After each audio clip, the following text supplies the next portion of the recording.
Hey everyone, Jason here, lead writer from MMOHuts.com. I've been running a semi-regular column on the website called Topdeck Tutor, where I put together interesting card game decks and talk about their strengths, weaknesses, and general gameplay. But we think it might be better served if you actually saw those decks in action.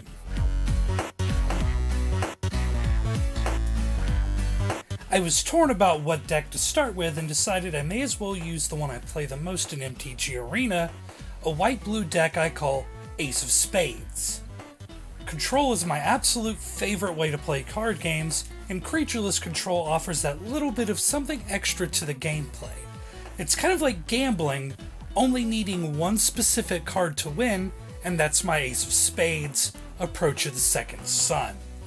If successfully cast, it goes back into your deck, 7th from the top, and you gain 7 life.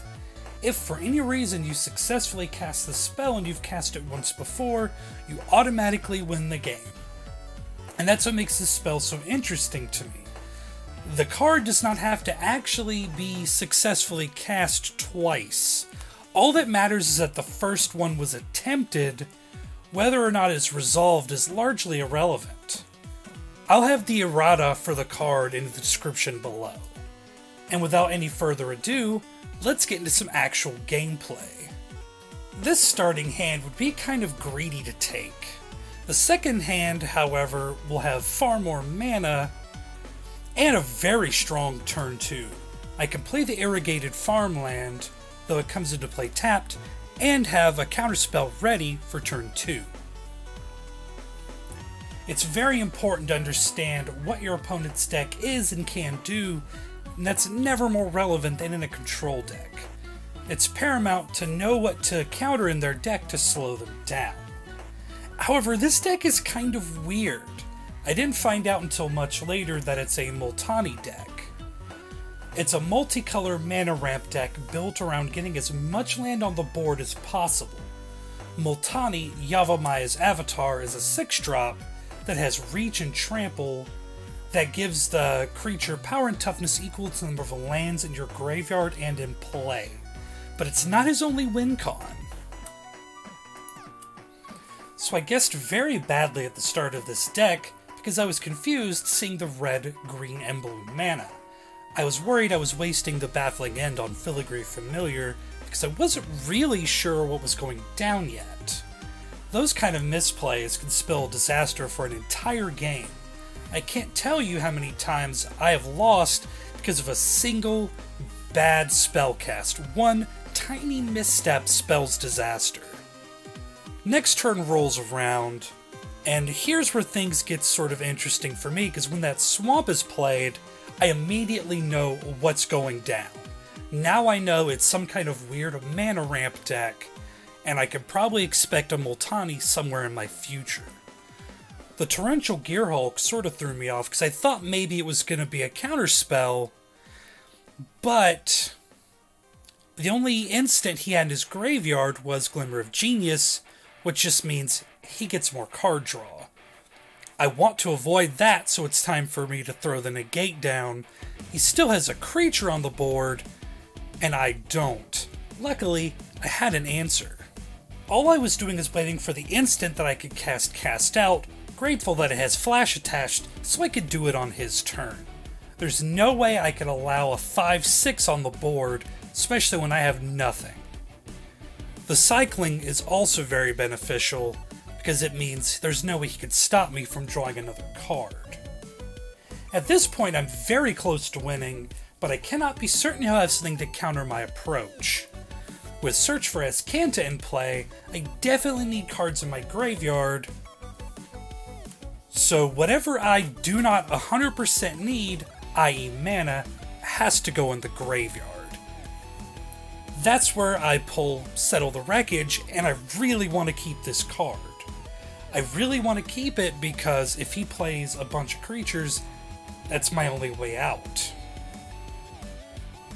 But the cast out removes a lot of that pressure, so at this point, I really feel like I've got it wrapped up. I've got the mana, and he has yet to play a single counterspell. So what's my response? As soon as my turn rolls back around, we play Approach of the Second Sun. That cast out is definitely going to come in handy, because once we cast Approach of the Second Sun, they're going to get really feisty because they don't want to lose. So anything big they have, now is the time to cast it. I'm more than willing to eat the 2 damage because at this point, I figure I've already won. He hasn't played anything really hard to deal with except for a couple of Gear Hulks. The Noxious Gear Hulk might be a threat if I didn't have a cast out sitting in hand, and I'm confident he has no counter spells. Just a lot of mana ramp. So, we're going to cycle the farmland because we need more card draw. I need to get to that approach as fast as possible. So his turn rolls around. I'm going to stop him from using Gear Hulk, because even if I'm at 25, a couple of those shots and I have lost. Having another search for Azcanta definitely helps, because now that I have the legendary land version, I could use that to draw off the top of my deck and find an instant or sorcery, reveal it, and put it in my hand. The regular search for Azcanta just lets me look at the top card and decide if I want to keep it or not. It really helps thin out my deck, or at least figure out what's coming and see if I can't pull something to maybe psych out my opponent. The commit is unfortunate, because now he gets Torrential Gear Hulk back, and he's gonna, if he has access to one more card in his graveyard, he can cast it for free, provided it's an instant. Memory admittedly really scared me here.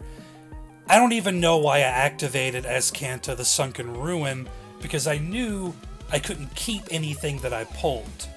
Memory forces us to reshuffle our graveyard and hand into the deck and draw 7 new cards.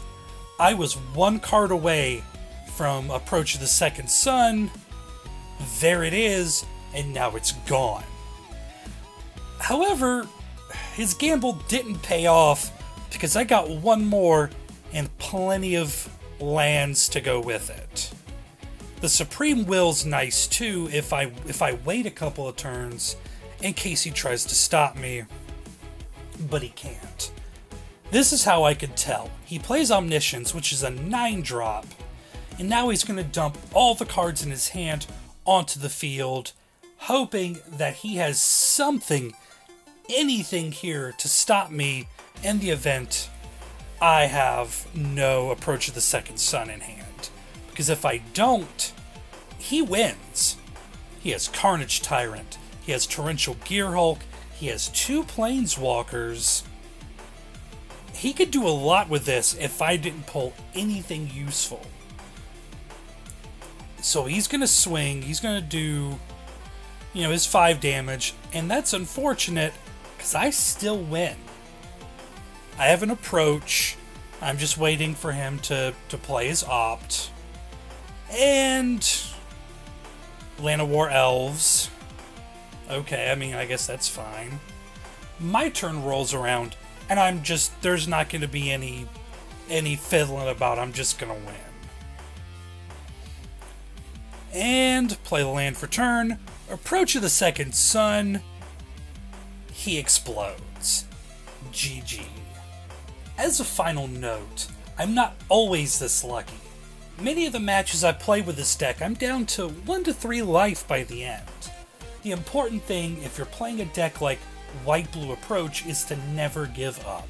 Channel your inner John Cena, and no matter what happens, focus on what you have to do to stop their assault / control the board. There are really bad matchups for this deck though, and most of them are centered around aggro and quick damage. If you cannot slow the initial rush of red deck wins, you're probably going to be done by turn 4. It's a risky deck because I don't really use a secondary win condition like some do with Teferi's Planeswalker card, but he is in the sideboard. This deck relies very heavily on matchup knowledge.